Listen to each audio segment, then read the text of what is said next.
Bismillahirrahmanirrahim. Alhamdulillahirabbil alamin wa bihi nasta'inu ala umuri dunya waddin. Wassalatu wassalamu ala sayyidina Muhammadin wa ala alihi wa sahbihi ajma'in.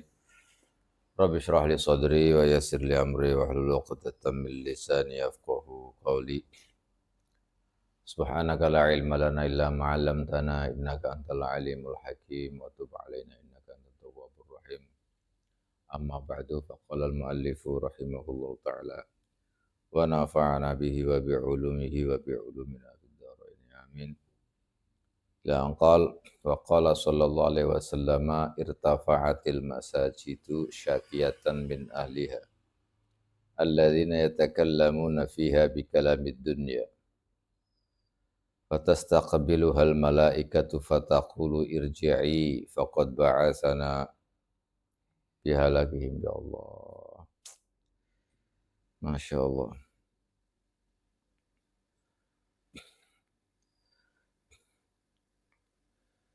Faqad bu'isna bihalakihim, Masya Allah. Faqad bu'isna bihalakihim.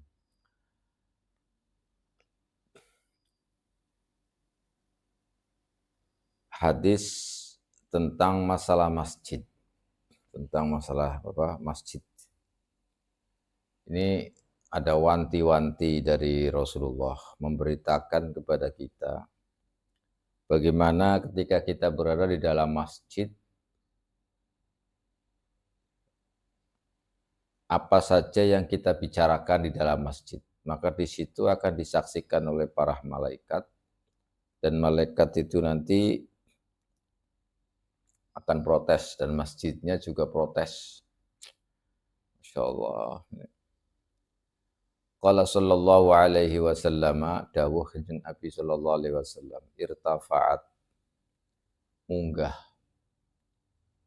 opwal masajidu piro-piro masjid, syakiyatan hale wadul. Jadi masjid itu nanti jangan dikira barang mati yang kemudian tidak berpengaruh apa-apa. Ini masjid akan naik melaporkan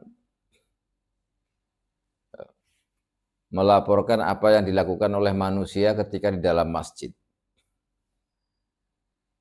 Maka dikatakan oleh Rasulullah, irtafa'atil masajidu syakiyatan min ahliha. Syakiyatan halewadul min ahliha, saking ahline masajid.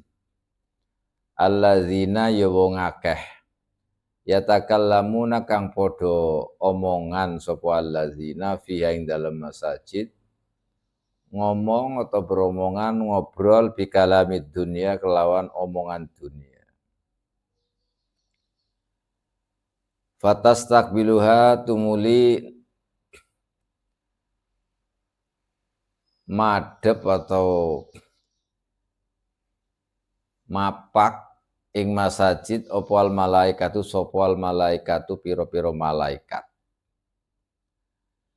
Sawise dihadapi para malaikat, fataqulu, tumuli ngucap sopo malaikat, irji'i, baliyo seliramu wahai masajid. Faqad bu'isna, moko temen wis diutus sopo kita, bihalakhim, kelawan kerusakane alladzina yatakallamuna fiha bikalamid dunya. Kata Rasulullah, masjid itu nanti akan naik melaporkan apa yang dilakukan manusia di dalam masjid. Dalam masjid, kalau dalam manusia di dalam masjid itu berbicara tentang dunia. Kalau ada manusia atau orang-orang yang berbicara tentang dunia, hal dunia, seputar dunia di dalam masjid, maka masjid itu akan naik dan melaporkan hal tersebut. Lalu dijemput oleh para malaikat, ditemui oleh para malaikat. Lalu malaikat berkata kepada masjid itu, wahai masjid, wahai masjid-masjid, pulanglah. Faqad bu'isna bihalakihim. Maka kami ini telah diutus untuk kerusakan mereka. Ini bahaya. Orang-orang yang di dalam masjid berbicara tentang dunia, maka masjid tidak terima lapor dan nanti akan ditemui para malaikat. Malaikat menyuruh masjid suruh pulang, balik lagi ke dunia itu, dan menyampaikan malaikat bu'isna faqad bu'isna bihalakihim. Kami diutus untuk merusak mereka, membinasakan mereka. Nah, ini gawat, makanya jangan sekali-kali kita ini di dalam masjid berbicara tentang dunia. Karena tidak pada tempatnya. Masjid adalah baitullah, baitu kulli mu'minin, tempat beribadah. Siapa saja kalau masuk di masjid itu ya untuk beribadah, bukan untuk yang lainnya. Maka di dalam masjid jangan sampai menyinggung-nyinggung tentang masalah dunia. Oleh karena itu, sayogjanya khotib-khotib masjid juga jangan berbicara tentang dunia di dalam masjid. Di dalam masjid ketika khutbah, ya berbicara tentang akhirat, berwasiat tentang akhirat, berwasiat bagaimana jamaah Jumat itu bisa kembali kepada Allah, menjalankan ibadah kepada Allah dan menjauhi larangan Allah, berpesan, berwasiat dengan ketakwaan kepada Allah Subhanahu wa Ta'ala. Jangan sampai melenceng dari itu.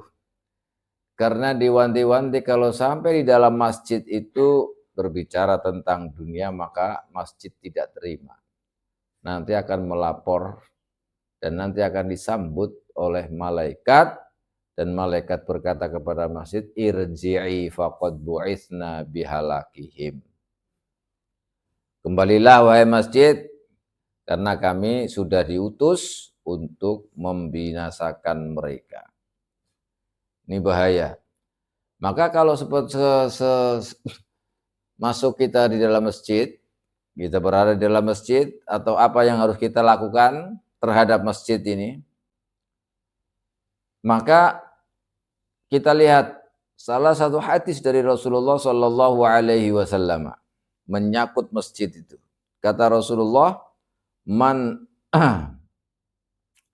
asroja sirajan fil masjid biqadri ma yaduru fil ain lam tazal al malaikatu tastaghfir lahu ma dama dzalika dhau'u fil masjid. Ini ada hadis dari Rasulullah sallallahu alaihi wasallam. Barang siapa asroja sirajan, menyalakan lampu di masjid. Ya kalau sekarang kan bukan menyala lampu tinggal tek begitu, bukan. Masjid yang tidak ada lampunya, atau sekarang listrik.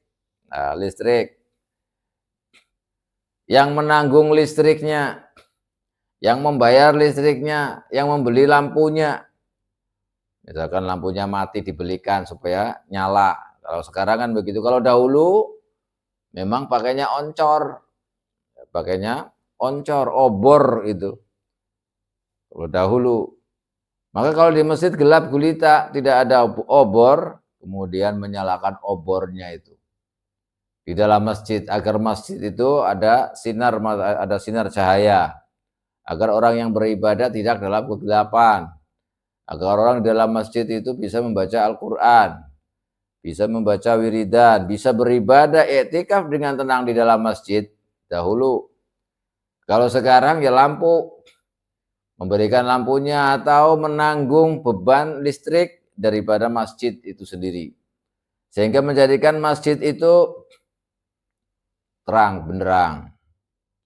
Orang yang sholat di dalamnya tenang karena ada lampu.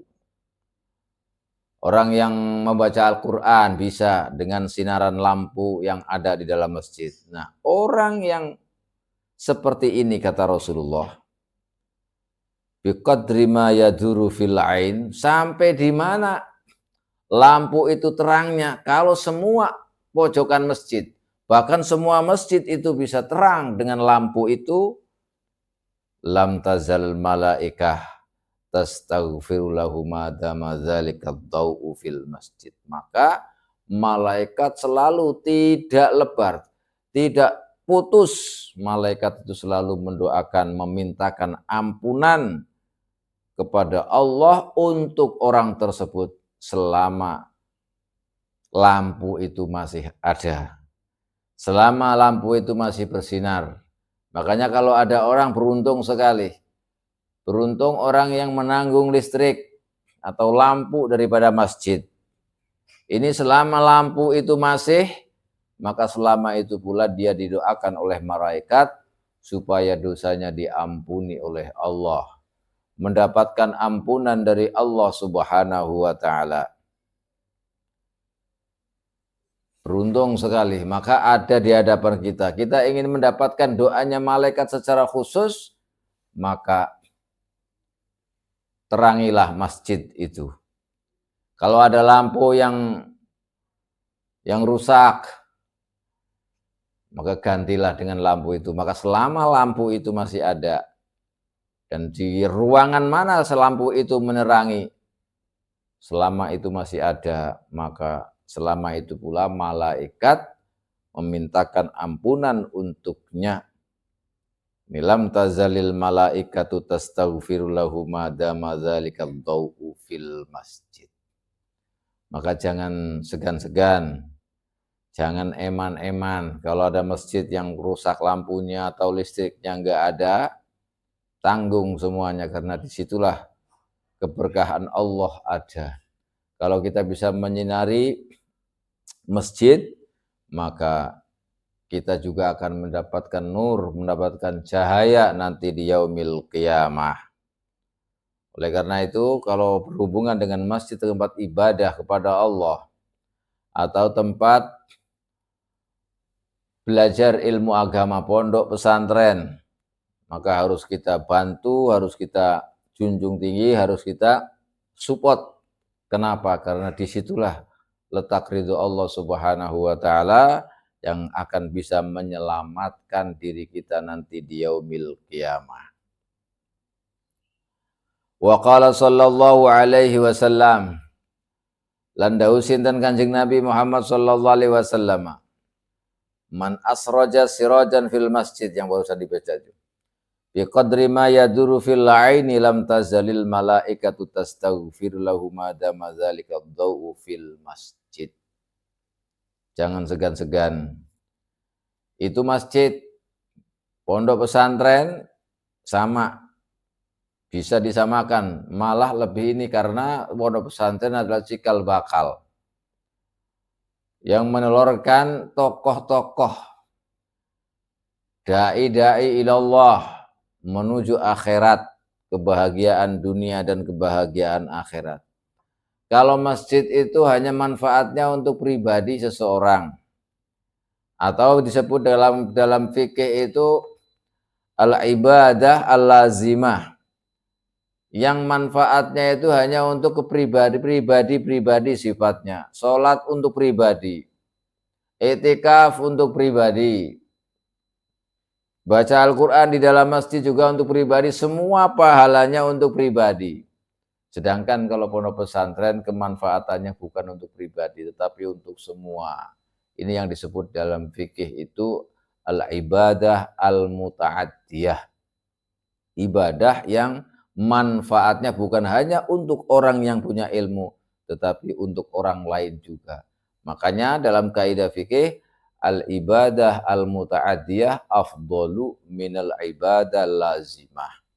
Ibadah yang manfaatnya itu bisa menyeluruh kepada orang lain, bukan hanya untuk dirinya, itu lebih baik, lebih afdal, lebih utama dibanding dengan ibadah yang kembalinya untuk pribadi.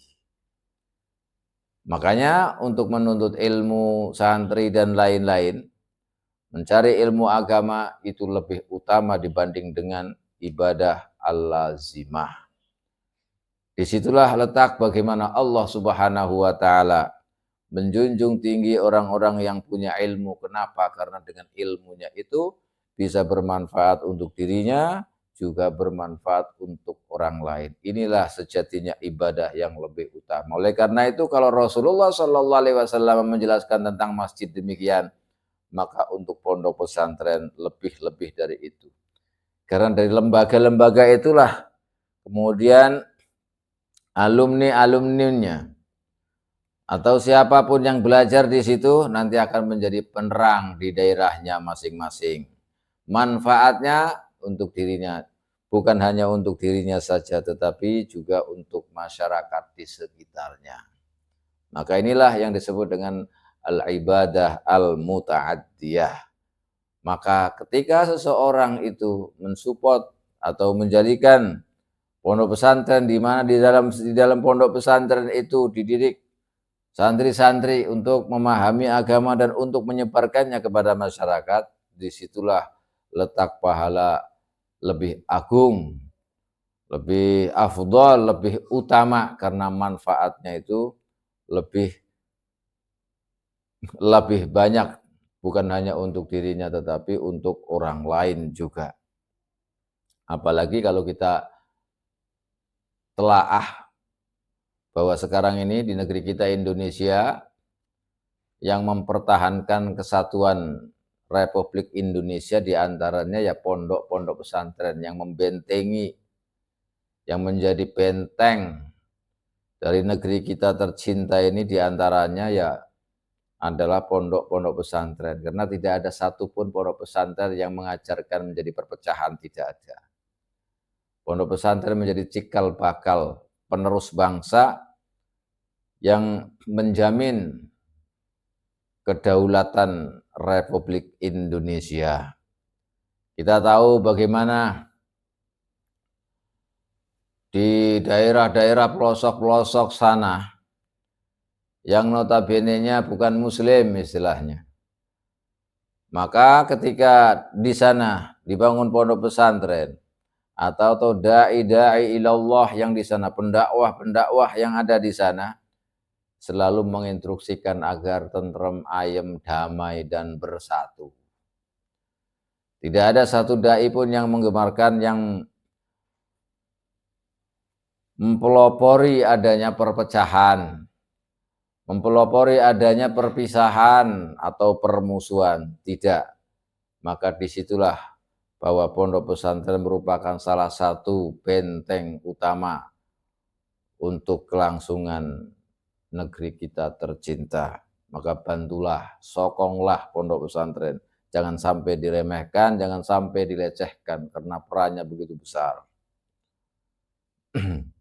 Oleh karena itu dahulu zaman-zaman penjajahan yang membentengi adanya perjuangan, yang menimbulkan adanya peperangan dan melawan penjajah, diantaranya disupport oleh beberapa kiai-kiai dengan mendirikan pondok pesantren. Maka kita bisa jumpai bagaimana 10 November di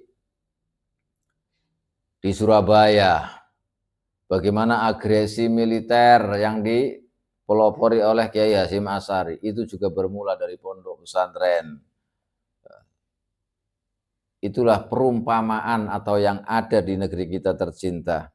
Maka support sehubungan dengan hadis ini, Rasulullah SAW menjelaskan kalau masjid saja kita beri lampu, kita beri listrik, kita menyalakannya, bisa menyinari di masjid itu, maka malaikat itu akan selalu mendoakan kita selama lampu itu masih ada. Apalagi kalau pondok pesantren manfaatnya sampai ila yaumil qiyamah. Dari santri ke santri ke santri, dari murid ke murid ke murid, sampai ila yaumil qiyamah, tidak ada putusnya. Nah, ini yang harus kita perhatikan.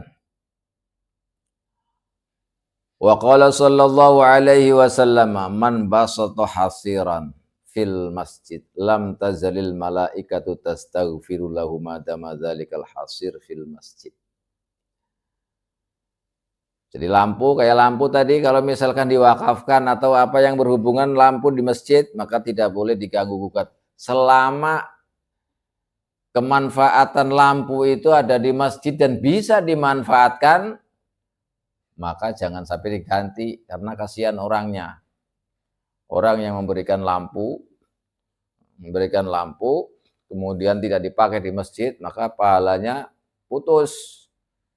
Malaikat tidak mendoakan dia lagi, karena tadi madama ad-dau'u fil masjid, selama lampu itu masih ada sinarnya, ada cahayanya di dalam masjid, maka selama itu pula malaikat mendoakan dia. Nah, kalau lampu misalnya kita belikan lampu ternyata kemudian diganti dengan lampu yang lain, maka lampu yang diganti itu sudah tidak ada pahalanya lagi, tidak mengalir pahalanya itu. Orang yang sedekah, lampu itu sudah putus pahalanya, tidak lagi didoakan oleh para malaikat.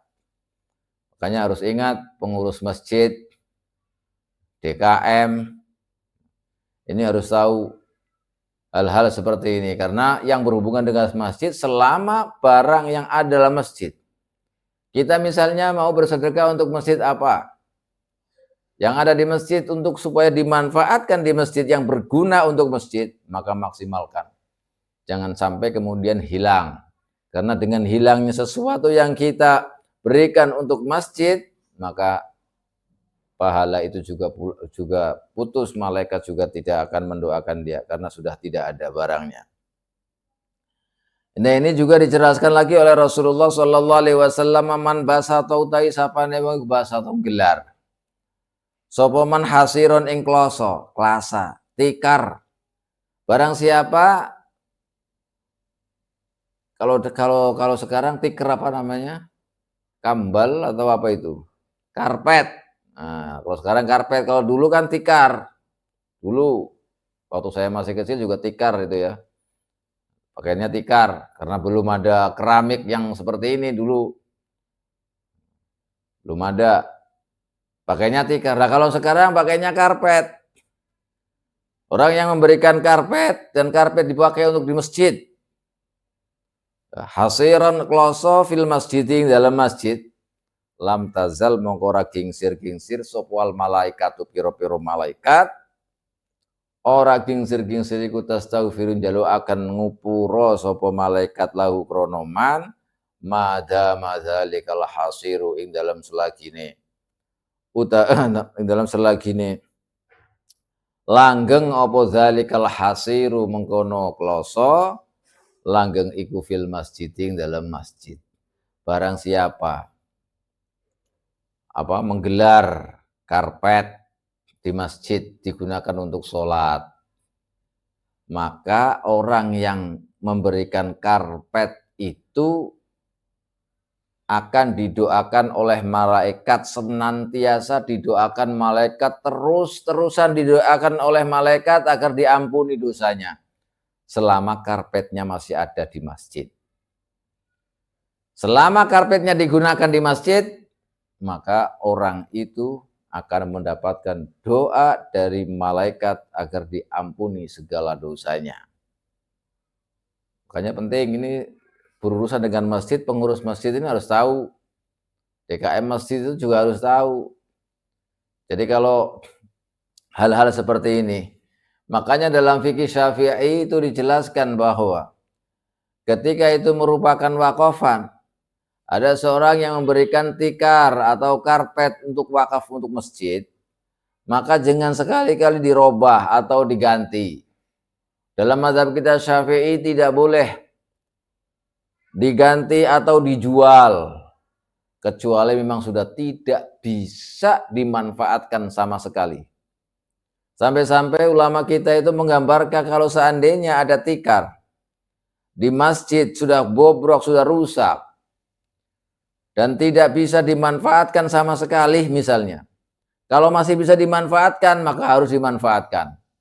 Paling tidak kalau tidak di masjid situ, mungkin dimanfaatkan di masjid yang lain. Masih bisa ditolerir istilahnya. Tetapi kalau sudah tidak bisa dimanfaatkan, sudah rusak berat dan manfaatnya hanya dijadikan untuk alat bakar, untuk masak, untuk api unggun misalnya. Itu manfaatnya hanya bisa dibakar. Dijual untuk dibakar sebagai sebagai apa? Bahan bakar untuk masak atau apalah istilahnya. Kalau manfaatnya itu, maka boleh barusan dijual. Ketika dijual, maka kemudian apa? Ditasarufkan lagi uangnya untuk masjid. Itu kalau tikar. Bahkan ulama menjelaskan kalau seandainya ada atap rumah ini kayunya itu misalnya sudah keropos, tidak mungkin. Dimanfaatkan tidak mungkin.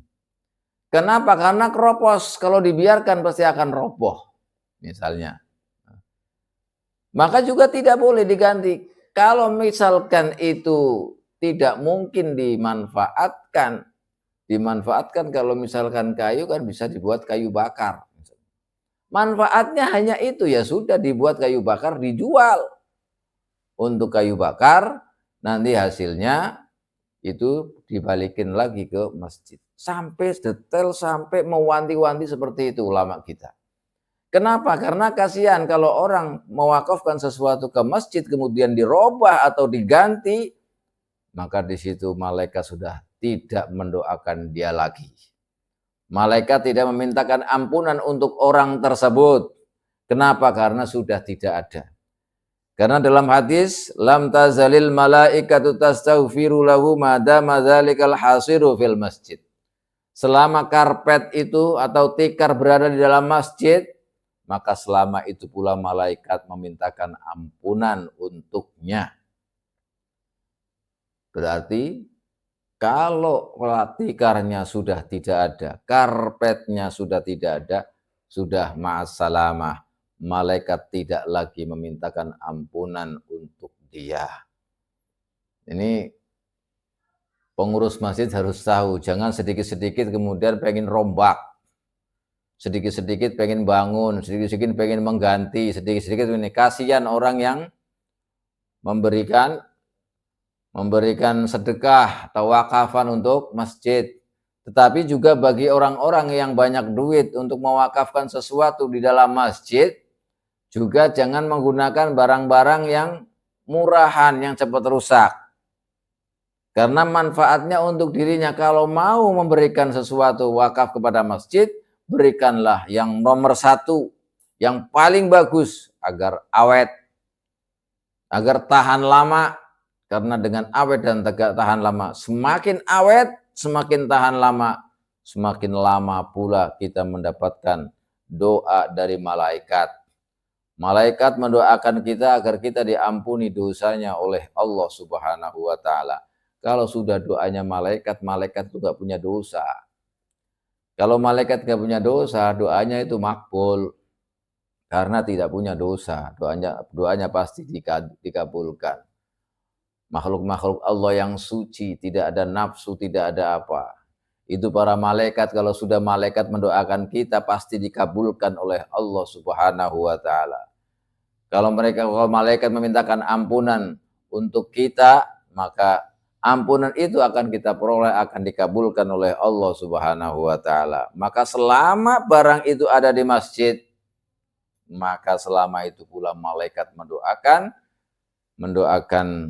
kita semuanya yang memberikan sesuatu di dalam masjid untuk keperluan masjid. Ini harus dipahami oleh DKM, khususnya pengurus-pengurus masjid. Jangan karena menuruti nafsunya kemudian ingin indah masjidnya, ini berkat perjuangan saya, ini berkat pengurusan saya. Ketika saya menjadi pengurus itu masjidnya jadi bagus, jadi ini. Jangan.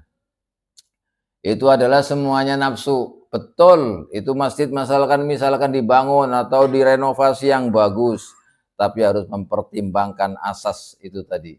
Oleh karena itu kita jumpai dahulu ulama-ulama kita, kiai-kiai kita, masjid sampai bobrok, sampai ini, sampai titik masjid itu tidak layak dipakai, baru diperbarui atau direnovasi. Tapi selama masjid itu masih bisa dipakai, layak dipakai, maka jangan sekali-kali kita berusaha untuk merombaknya.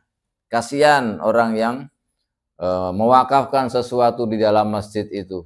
Kalau tidak terpakai, pahalanya putus. Malaikat sudah tidak lagi mendoakan orang yang wakaf di dalam masjid itu tadi. Wa qala sallallahu alaihi wasallam, man akhraja qadhiratan minal masjid biqadri ma yaduru fil ain akhrajahu Allah taala min a'zami dzunubihi. Masyaallah, ini malah enak sekali. Utawi sapane wong iku akhraja ngetokaken sopan qadhiratan ing kotoran. Sapa man qadhiratan ing kotoran. Kotoran ditokno minal masjid saking masjid. Barang siapa mengeluarkan kotoran dari masjid, berarti sama saja dengan membersihkan masjid. Membersihkan berarti menghilangkan kotoran yang ada di masjid. Jadi barang siapa mengeluarkan kotoran di masjid, biqadri ma yaduru fil ain, yang sekira kotoran itu bisa dilihat oleh mata di mana arahnya. Di mana yang bisa dilihat oleh mata? Di dalam masjid itu. Akhrajahu Allah taala min a'zami dzunubihi. Maka Allah akan mengeluarkan dirinya itu dari dosa yang paling besar bagi dia. Dosa yang paling besar bagi dia. La ilaha illallah. Masya Allah. Jadi kalau kita membersihkan masjid, di masjid ada kotoran, kemudian kita ambil, kita keluarkan ke keluar masjid supaya masjidnya tetap bersih, tetap rapi, tidak ada kotoran di dalam masjid, maka Allah itu akan mengeluarkan dia dari dosa yang paling besar. Artinya dosa yang paling besar itu bisa saja diampuni oleh Allah, bisa saja dia tidak akan terjerumus ke dalam dosa besar. Oleh karena itu Syekh Nawawi Banten mentafsirkan hadis ini bahwa ketika Allah menjelaskan yang dijelaskan oleh Rasulullah ini, orang yang mengeluarkan kotoran di dalam masjid itu nanti akan dikeluarkan dari dosa yang paling agung, dosa yang paling besar bagi dirinya, itu dikeluarkan oleh Allah. Ini kata Syekh Nawawi Banten dalam tafsiran hadis ini ada yang mengatakan bahwa imbalan itu yang dikeluarkan dari dosa yang paling besar oleh Allah adalah sebagai muhurul huril ain, sebagai mas kawin untuk bidadari-bidadari yang ada di surga. Jadi kalau orang menyingkirkan atau mengeluarkan kotoran yang ada di masjid, maka imbalannya, mas kawinnya itu adalah mas kawin daripada bidadari yang ada di surga. Ini hanya mengeluarkan kotoran. Bagaimana orang yang setiap harinya menjaga kebersihan masjid? Makanya banyak sekali ulama menjelaskan bagaimana kita harus mentertibkan masjid, sampai-sampai ulama Hanafiyah itu menjelaskan, mazhab Hanafi itu kalau sampai kita wudhu misalnya, wudhu di sebelah masjid, jangan sampai, mazhab Hanafi ini ya, jangan sampai kita keadaan kaki basah, tangan basah, muka basah, kemudian masuk ke masjid sampai menetes dari wudhu kita mengotori masjid. Ini diwanti-wanti oleh mereka. Jadi sebagian ulama Hanafi itu mengharamkan hal itu. Kenapa? Karena bisa mengotori masjid. Sampai detail ke situ. Kenapa? Karena masjid harus dijaga kesuciannya. Masjid harus dijaga kebersihannya. Jangan sampai sandal masuk ke dalam atau mengotori atau apalah begitu di dalam masjid. Masjid harus dijaga kebersihannya. Oleh karena itu sebuah cerita yang diceritakan dalam sebuah hadis sahih. Pernah ada satu orang perempuan. Seorang perempuan ini senangnya membersihkan masjid. Setiap hari membersihkan masjid. Ketika Rasulullah mau masuk ke masjid, masih melihat perempuan itu, karena perempuan itu memang sukanya membersihkan masjid, menyapu masjid. Al-Kannasa. Suatu ketika ketika Rasulullah datang ke masjid tidak melihat perempuan itu. Lalu Rasulullah tanya, di mana perempuan yang biasanya membersihkan masjid ini? Jawab para sahabat, perempuan itu sudah meninggal. Dan meninggalnya itu malam, dan malam itu juga sekaligus langsung dimakamkan. Lalu Rasulullah, kenapa kau tidak memberikan kabar kepadaku, memberitahuku bahwa orang itu meninggal dunia? Para sahabat tatkala itu menganggap bahwa orang yang biasanya nyapu itu tidak ada derajatnya apa-apa. Tidak memiliki derajat sebagaimana sahabat-sahabat yang lain, tidak memiliki kedekatan dengan Rasulullah Shallallahu Alaihi Wasallam sehingga harus dimuliakan atau diinformasikan, diiklankan si fulanah telah meninggal dunia sehingga nanti akan sholat bareng-bareng berjamaah banyak sekali berduyun-duyun untuk mensolati jenazahnya si perempuan ini. Tetapi Rasulullah tidak seperti itu. Dullani ala, di mana dikuburkan? Dullani. Beritahu aku, tunjukkan aku di mana kuburannya.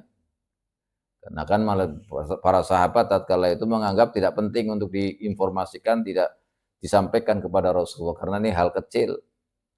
Tetapi kemudian Rasulullah minta supaya ditunjukkan di mana dikuburkannya itu. Akhirnya malam itu juga Rasulullah ditunjukkan ke makamnya. Setelah sampai di makam, Rasulullah kemudian mensolati dia. Di makamnya itu, mensolati dia. Setelah Rasulullah solat, kemudian berkata bahwa hadhil kubur fi zulmah wa innallaha yunawwiruha bi sholati 'alaiha. Pemakaman ini semuanya itu hakikatnya di dalamnya itu gelap gulita. Tetapi kemudian Allah memberikan sinar kepada pemakaman ini, orang-orang yang ada di dalam kubur itu berkat saya sholat di situ. Ini berkah dari apa? Dari seorang perempuan yang menjadi tukang sapu di masjid. Ternyata Rasulullah begitu peduli dan berharga sekali seorang perempuan yang selalu membersihkan masjid. Sampai kemudian bermanfaat kepada orang yang lain, yaitu ahli kubur semuanya yang ada di situ yang aslinya gelap gulita menjadi terang benderang karena Rasulullah datang di situ dan sholat di situ, sholat jenazah maksudnya, sholat jenazah, maka itu manfaatnya dirasakan oleh semua ahli kubur yang ada di situ. Ini salah satu faedah atau manfaat bagaimana membersihkan masjid. Maka jangan dibiarkan masjid itu kotor sedikit pun. Bahkan mazhab Maliki itu menjelaskan kalau kita siwakan di dalam masjid itu enggak sunnah, bahkan makruh. Kenapa? Karena takut ada sehelai dari siwak itu jatuh ke masjid. Maka tidak boleh. Bahkan hukumnya makruh, tidak sunnah lagi. Kalau mau siwakan ya di luar masjid. Ini mengkhawatirkan supaya tidak mengotori masjid. Nah, ini penting. Makanya anak-anak kita atau siapalah kalau mau ke masjid harus diwanti-wanti jangan sampai mengotori masjid. Karena bahaya, harus kita menjaga kebersihan masjid. Karena Rasulullah menjelaskan barang siapa mengeluarkan kotoran dari masjid, kotoran satu, misalkan di masjid. Qadhira itu cuma satu, kotoran satu. Selayang pandang mata, yang bisa dilihat di mana posisinya. Dikeluarkan dari masjid, maka Allah mengeluarkannya dari dosa yang paling besar.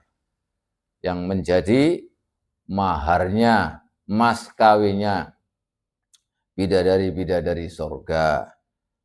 Ya, inilah fadilah, salah satu fadilah atau keutamaan masjid dan masih banyak lagi. Insya Allah nanti kita lanjutkan kembali masih seputar fadhailul masjid. Mudah-mudahan bermanfaat, mudah-mudahan barokah, dan mudah-mudahan kita difutu oleh Allah Subhanahu wa taala berkat kita membaca hadis-hadis Nabi Muhammad sallallahu alaihi wasallam. Demikian wallahu a'lam.